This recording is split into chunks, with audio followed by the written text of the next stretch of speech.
और ख्वाहिश रखते हैं इमरान खान साहब से मिलने का। वो इंशाल्लाह ये ज़रूर मिलेंगे। इमरान खान को अल्लाह ज़िंदगी दे, हमारी दुआ है कि वो इस टाइम अगर कोई पाकिस्तान की बका की जंग लड़ रहा है तो सिर्फ इमरान खान है। हम दिलो जान से इमरान खान के साथ हैं और बाबा जी भी इमरान खान के बड़े फ़ैन में से एक। तो ये बैट और वो ग़िलाफ़े काबा जी का कथा जो है, ये मैं डेलीगेट करना चाहता हूँ खान साहब को। ये इस बैट की क्या ख़ास बात है?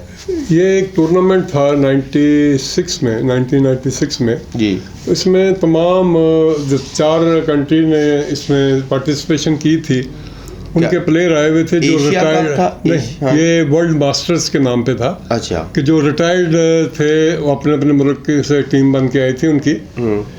तो ये मैं उनकी एक इंडिया का बैट है मेरे पास, एक इंग्लैंड का और एक